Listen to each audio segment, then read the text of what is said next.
Welcome to the Christopher Peter Review, your source of common sense commentary on salient current events.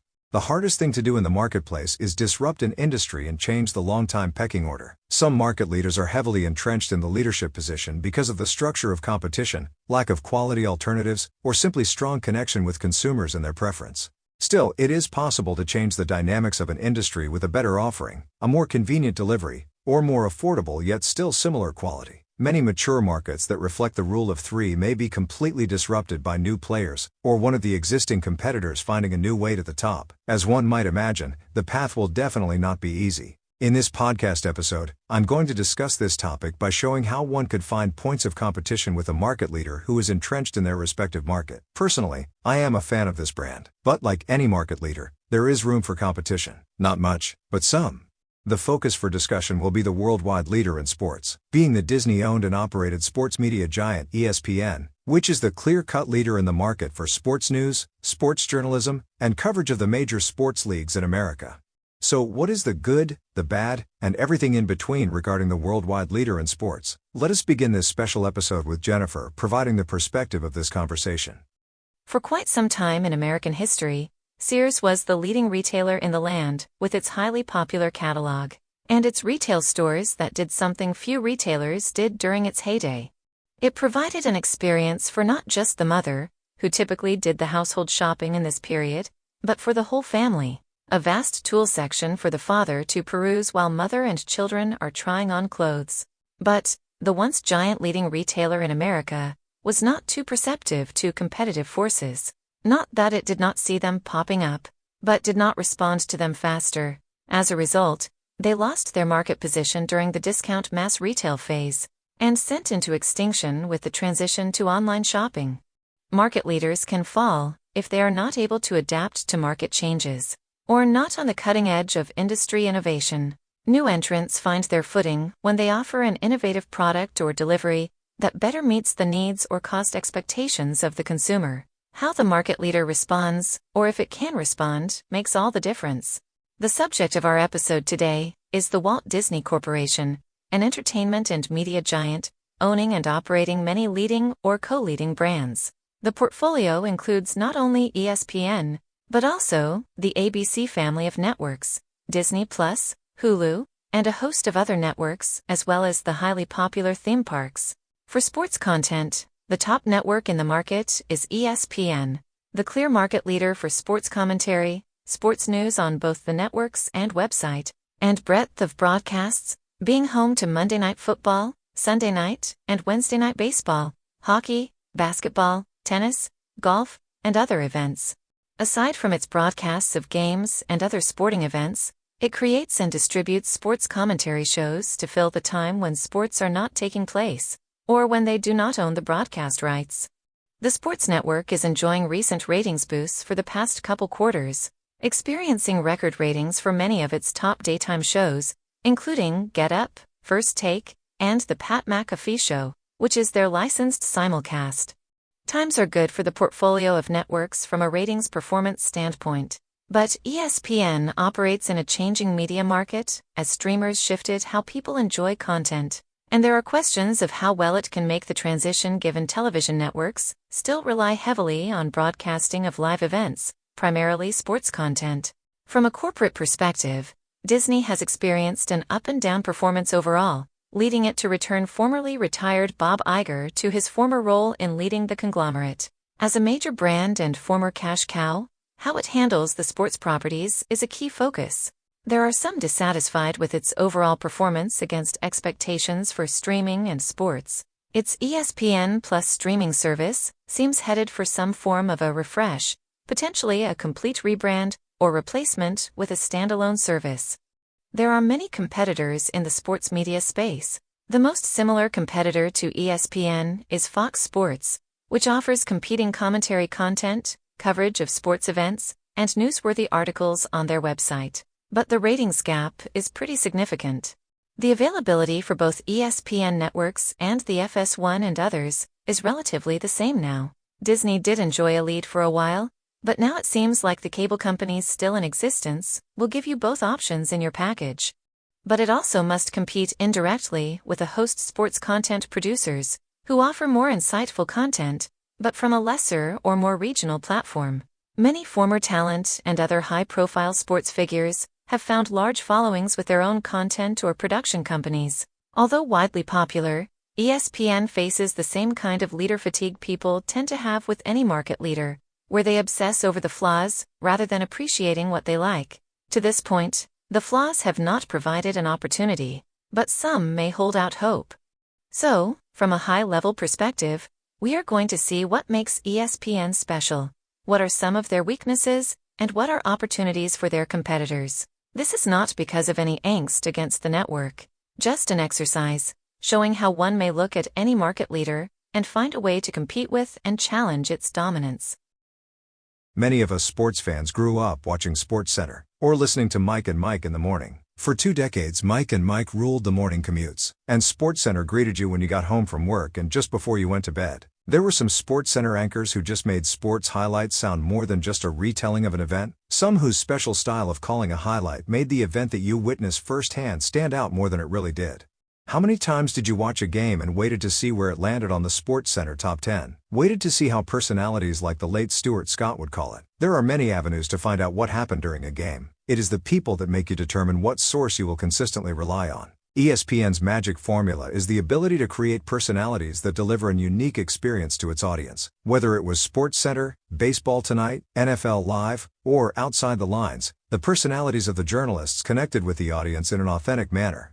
ESPN continues to understand the value of having great personalities by featuring them throughout the day and on the radio network. Now, Mike Greenberg wakes you up with his morning show, Get Up, although many of us are already awake. While it is not the same for me as Mike and Mike, there is nothing better in the morning than watching Greeny react to the predictable letdowns that Jets provide their fanbase, other than a couple hours later watching Stephen A. Smith troll Cowboy fans after a loss. Now, they added on to the mix with the licensing agreement that brought Pat McAfee to the network, showing a simulcast of his popular show every noon, with the last hour still exclusive to his YouTube channel. A former all-pro punter and cast of personalities and other athletes providing a player perspective on the world of sports. Their shows continue to strive in terms of ratings, even considering the challenges with cord cutting and increased competition from non-television sources. The personalities still connect with audiences and engage with the mass of sports fans.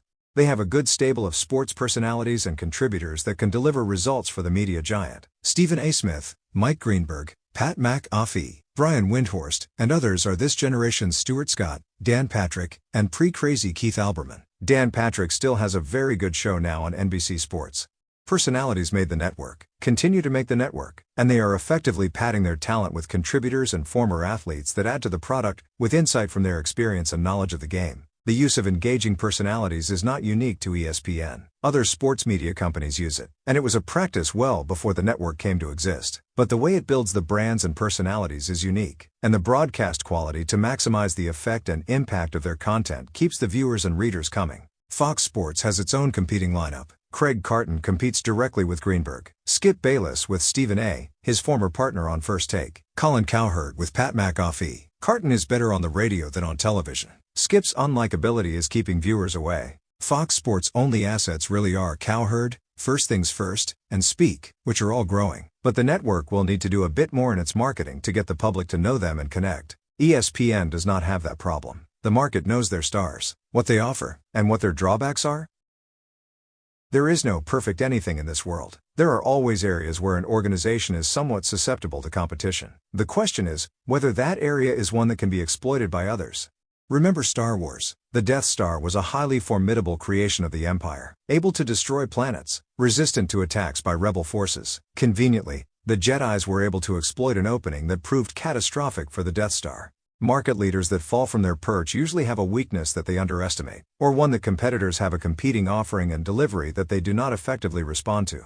In addition to the aforementioned Sears example, Blockbuster is a perfect example of a company that was not fully able to compete with a competitor not bogged down with real estate investments and more nimble. So what is the area of opportunity that ESPN provides its competitors? Like many market leaders, there are conversations that exist highlighting things some consumers do not like. In the case of ESPN, the discourse generally revolves around the perception of the quality of content and messaging.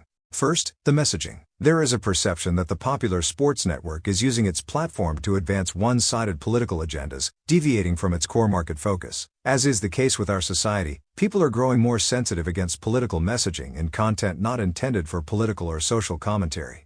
As athletes become more vocal about issues they deem important, the personalities are too interjecting their leanings into the content at times. Traditionally, we are used to our sports reporters and anchors just telling us what happened in an entertaining manner. That evolved to providing their opinions and punditry, which created room to expand the scope of the topic. Some may feel that social advocacy is always permissible, but there are challenges when you allow content to include political or social leanings, especially when the viewers are not expecting it or looking for it in that source. For instance, the Christopher Peter Review is a political economics publication. As expected, there will be political or social commentary on this site. That is expected because of the structure of this publication. There is no veiled or direct effort to hide that. ESPN markets itself as a worldwide leader in sports. Many people usually want to see the traditional fairness standard in their content from an established news organization. For instance, many leading newspapers or news broadcasters used to and still do to a lesser degree, provide opportunity for the opposing viewpoint to be heard as well. The standard of letting the audience decide, or at least, be exposed to it. Some may feel like the veiled intertwining of political leanings are being done in an inappropriate manner, especially when many of their messages are being proved to be factless or hysteria-driven. Not a good look for a network when its market is restricted for something it does not specialize in. Another area of concern is that journalism at the network is not being valued as it used to be. An industry publication that covers the happenings of the sports media market, personalities, and content join the pool of people raising concern over the network jettisoning veteran proven journalists in favor of what they deem as more entertainment-focused content. Many people in society are not really well adjusted to the reality that everything is a business. A business is able to provide paychecks and benefits to its employees, the goods and services to its customers, and returns to investors, providing the capital needed to operate by growing and becoming more efficient and effective. Therefore, any business will evolve to better align with the needs of their consumers and the predicted future needs for their respective market. ESPN chose the path that consumers prefer to hear from voices who actually played the sport they are watching rather than someone who wrote about what they watched. That is a strategic decision they made, one that the article called a transition from sports journalism to sports entertainment, pointing out they were not speaking of wrestling, but obviously a veiled reference to the signing of Pat McAfee at the same time as laying off staff. The industry may be moving that direction. Vox Media, not Fox? Vox with a V closed its sports podcast network, ending many high-quality sports journalist-driven shows that had loyal fan bases. So maybe viewers are not connecting with certain journalists as they once did. Even the journalists that remained at ESPN or moved on to other successful ventures are not just reporting what they see. They are becoming more character than reporting, which is a market-wide trend. The need for entertainment is important, and the networks that entertain will have larger audiences than those that just report facts. Unfortunately, the quality of reporting is something that is in question as well, as many times, sports fans rely on other sources for a more in-depth and accurate accounting of the situations surrounding their teams and the big industry stories. ESPN is an important platform for sports, but I think the market is very dynamic and offers space for competitive sources to exist that fans find more authoritative than the market leader. Personally, I do find myself listening to something on ESPN and then Googling to read more about it on another platform, but that is still a valuable contribution to the market. The biggest opportunity for a new market leader would be for Fox Sports to improve the quality of its sports commentary shows, the awareness of those shows, and the audience. Fox Sports has the same household base that ESPN, or maybe a slight advantage, but it does not have the same level of interest or viewership. Fox Sports has proven it has great ability to cover sports. Its broadcast of NFL football, in my opinion, is second to none. The quality of its broadcast of baseball, college football, soccer, and other sports is generally a must-watch television if you are a fan of the sport. The quality and style make the games the focus of the experience rather than the sideshows. Fox Sports has the quality to bring the missing journalistic feel that some in the industry feel is missing from the leader, and the clear focus on sports content without the distractions. Since there is a global leader in news already in its extended corporate family, if it can build off its successes in the afternoon and its overall broadcast quality, it has the best opportunity to offer a more competitive approach against ESPN.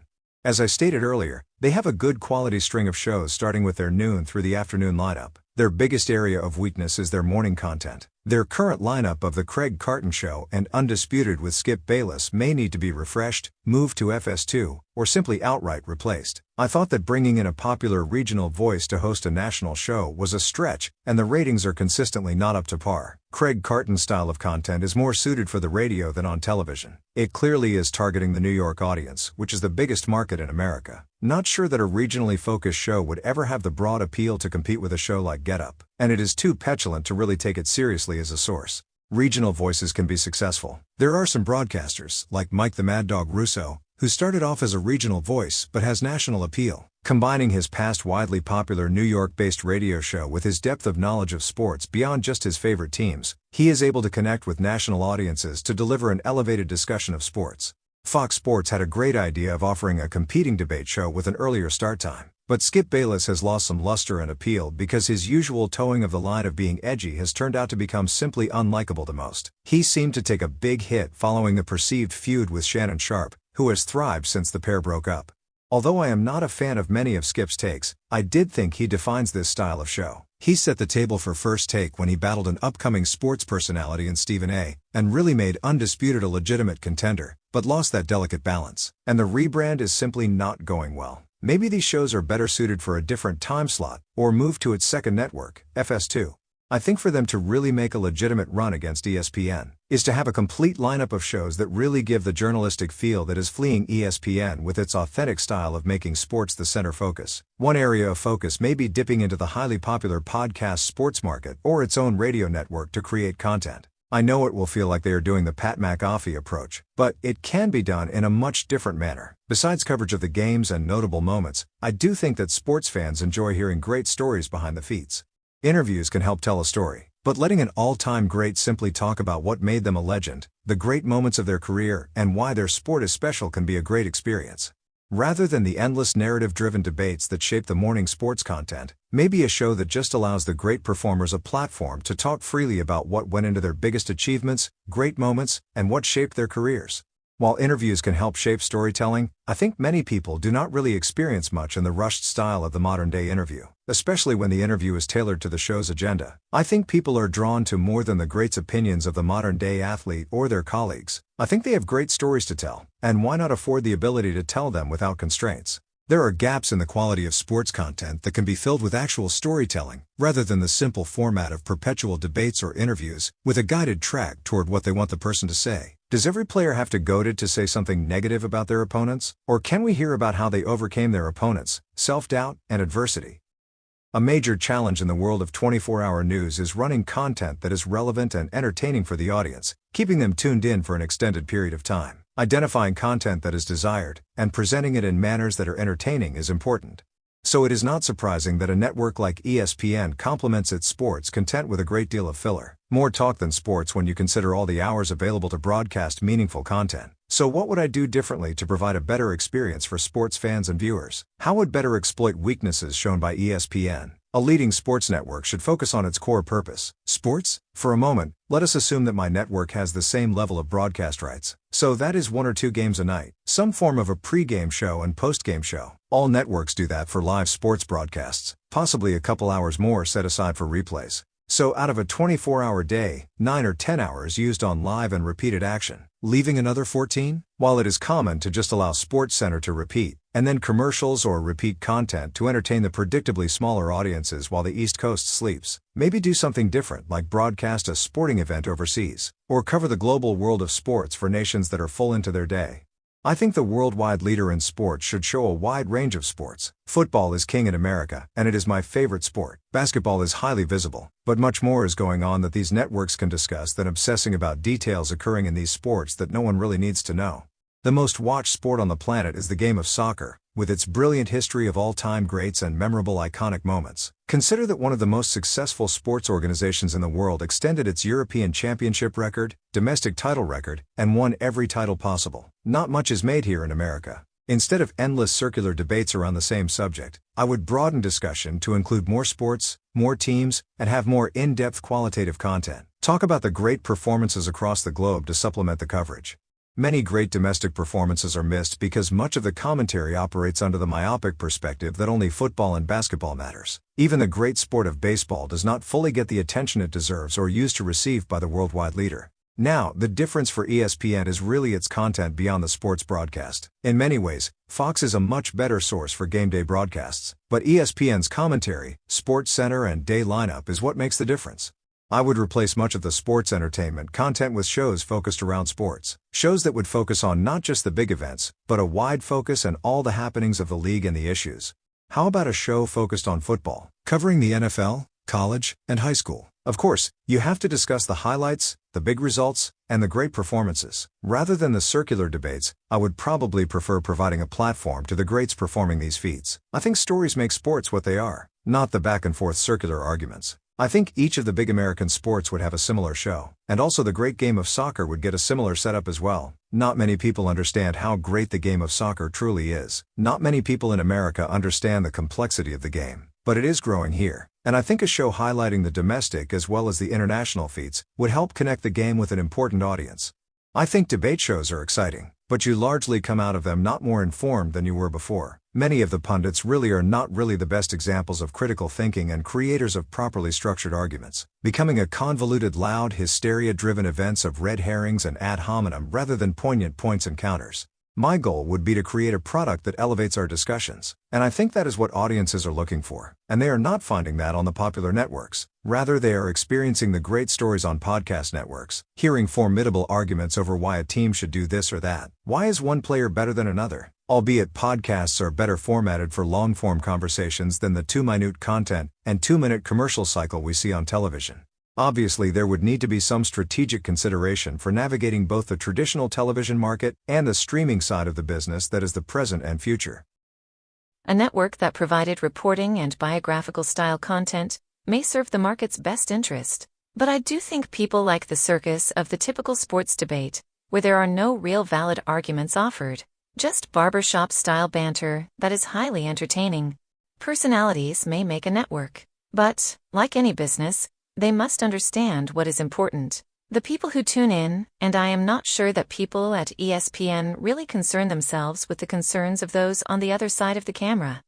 I think they want to produce great content, but many times they want to lecture the audience rather than listen to the audience. Being number one in a market may not be completely due to the performance of the company, but the fragmentation of competition and strategic decisions by others may make it possible. If another company is willing to make a strategic run at the crown, then it is possible to disrupt. Maybe there are plans. Maybe just waiting for the right time. Who knows? A big thank you to all of you in the audience. Your viewership is appreciated and valued. In reality, I do think that ESPN can be susceptible to competition, but it will take time for a competitor to match the scale and audience engagement. Disney provides its brands with a large marketing budget that keeps them front and center of the consumers' minds.